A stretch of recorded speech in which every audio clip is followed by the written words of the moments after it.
Alors ça nous renvoie à Red Symphony, et l'ouvrage dont j'ai raconté tout à l'heure les circonstances dans lesquelles il a été trouvé par un gars de la division Azul revenu du front de l'Est et qui a publié ça dans les années 50 en Espagne. Donc on a la trace, je dirais, documentaire de ce livre. C'est donc l'interrogatoire d'un certain Christian G. Rakowski, qui était un des fondateurs du communisme, enfin du mouvement communiste international, et qui est interrogé donc par le NKVD, qui est le KGB de l'époque, en 1938. Hein. À l'époque, il a 65 ans. Il fait partie des premiers bolcheviks, bien sûr, et il risque une exécution capitale pour complot pour renverser Staline. Et dans le script de la transcription de ces 50 pages d'interrogatoire, intitulé donc Red Symphony, Symphonie Rouge, qui n'était pas destiné à devenir public, puisque c'est le compte-rendu de cet interrogatoire. Il faut savoir que le type en question, donc Rakowski, était aussi sous drogue. Hein. Enfin, je veux dire sous drogue, il n'était pas défoncé, on l'avait amolli pour qu'il Faut qu'il parle, ouais. parle un peu plus aisément. Et il explique qu'en fait, les vrais internationalistes, et que c'est pour ça que Staline n'est pas un vrai communiste, et que le vrai communisme, je dirais, chimiquement pur, était chez les trotskistes, c'est que les vrais... Ou alors les léninistes, enfin les premiers, quoi. Ils étaient tous léninistes. Justement, il dit, aujourd'hui, les vrais communistes, ce n'est pas vous les staliniens, qui est retourné dans les logiques nationales, qui avaient rompu avec la révolution mondiale, qui voulaient simplement le socialisme dans un seul pays, qui avaient persécuté les juifs, qui avaient persécuté les juifs dans le parti, je veux dire, qui avaient persécuté Trotsky, etc. Vous n'avez rien compris. Les vrais internationalistes, et c'est eux qui sont à l'origine de la révolution, ce sont eux les vrais révolutionnaires, ce sont les capitalistes. Alors là, le mec qui interroge le gars tombe littéralement sur le cul et dit « Attendez, je comprends pas là, de quoi vous parlez ?» Je suis aussi bien assis, je suis bien assis, j'écoute avec attention. Et justement, le gars en question, l'interrogé, enfin le prévenu, continue de raconter comment, depuis les origines, le mouvement communiste a été promu par la haute finance, les liens profonds qui unissent Trotsky et sa communauté à la banque de New York. D'ailleurs, certains disent que Bronstein viendrait en fait du fait qu'il viendrait du Bronx. Bronx, Trotsky, hein, oui. Trotsky, de son vrai nom Bronstein. Certains disent que c'est parce qu'il serait en fait originaire d'une famille du Bronx, de New York. Et il confirme donc dans ce document que la révolution était un programme piloté par les Illuminés avec pour principaux promoteurs les Rothschild. Et qu'ils ont essayé d'utiliser le communisme en fait pour établir une dictature mondiale des puissants, des riches, enfin de la banque, enfin de la haute finance, quoi.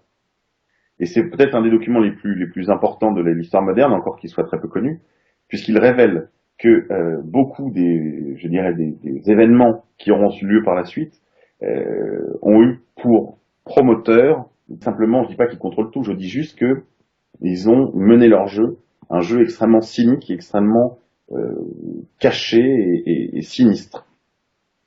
Et donc ce Christian Rakowski, qui était un vieux un vieux soldat du bolchevisme, militant de la première heure. Tout à fait, militant de la première heure, raconte donc dans cet interrogatoire de nuit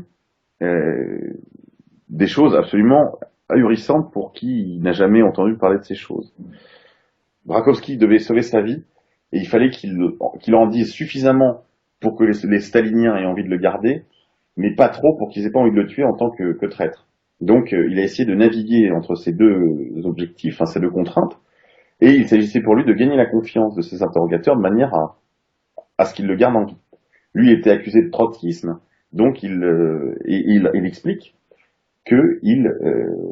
il appartient en effet à cette branche trotskiste et qu'il est lui un authentique communiste, un authentique internationaliste, ce que n'est pas Staline, ce que ne sont pas les staliniens puisqu'ils ont fait un retour à la nation, un retour à des logiques territoriales, ils ont mis fin à la révolution mondiale pour faire le socialisme dans un seul pays, alors que lui se réclame d'un capitalisme communisme avec un soubassement dans la finance internationale.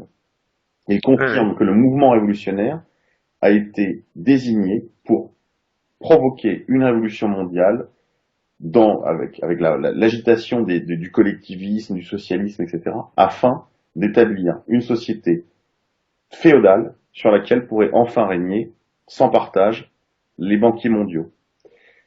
Pour lui, le mot révolution renvoie à, à la mise à terre de la civilisation occidentale. Il s'agissait de vaincre le christianisme, enfin, la chrétienté, enfin, l'Occident, La tradition, la tradition, avec un grand T, quoi. euh, afin d'établir donc ce système avec les financiers à sa tête. Donc un moyen de subversion avec des visées mondiales universalistes, ou alors tout simplement peut-être aussi créer son propre ennemi finalement, que la finance se crée son propre ennemi et manipule son propre supposé ennemi. Ou alors on pourrait même dire ça peut-être différemment, les deux faces d'une même pièce. Rakowski, dans ce document, raconte que le vrai pouvoir réside dans l'argent. Et que Eh oui, une même pièce, effectivement, ouais. Les Rothschild ont mis en place le système bancaire et que le mouvement révolutionnaire, promu par Mayer Rothschild et ses alliés, est destiné à protéger le monopole de la banque. En fait, les Rothschild n'étaient pas les trésoriers de la révolution, ils en étaient les chefs secrets. Ils étaient les chefs secrets du communisme. Et quand je vous ai dit tout à l'heure que les communistes portaient les couleurs rouges... Ils ne faisaient pas que financer, mais c'est vrai que d'habitude, quand on finance, on pilote. Hein. Voilà, enfin dans ce monde-là, en tout cas, c'est comme ça que ça fonctionne. Il faut rappeler aussi que, voilà, que donc dans le cadre de cette lutte entre trotskistes et staliniens, en fait, les banquiers mondiaux, en fait, avec l'arrivée de Staline, ont en partie, en tout cas, perdu la main sur leur joujou révolutionnaire. Et en fait, la, le leadership devait normalement passer de Lénine à Trotsky. Voilà, et c'est comme ça que ça devait se passer. Donc il y a eu un couac à un moment donné, quoi. Oui, bah il ne contrôle jamais tout. C'est là, en fait, Staline est désigné dans ce témoignage comme une sorte de Bonaparte, un nationaliste opposé au plan de l'internationalisme communiste, dont Trotsky était le véritable leader. Et en fait, il dit de Staline, le Rakowski dit de Staline qu'il a tué la révolution, qu'il ne la sert pas, qu'il s'en sert, qu'il ne représente que le plus ancien impérialisme russe, exactement comme un Napoléon s'était identifié avec les Gaulois. Voilà. Un nouveau tsar, quoi. Une sorte de nouveau tsar, tout à fait. Dans leur vision des choses. Un tsar rouge. Voilà. Voilà. Donc voilà, disons que toutes ces choses continuent. Hélène Blanc en donne quelques pistes dans son ouvrage KGB Connection, mais pas seulement. On peut voir qu'il y a aujourd'hui encore certaines menées, certaines pratiques qui laissent penser que tout ce système, je dirais, soviétique a réussi à faire sa mue et à poursuivre pour certains le vieux rêve du socialisme mondial avec des gens comme Gorbatchev par exemple, et d'autres qui plus cyniquement ont rejoint les sources authentiques de la révolution soviétique, qui étaient donc ces vrais internationalistes que sont les capitalistes, tels que le raconte ce prévenu dans le livre fascinant et passionnant Symphonie rouge.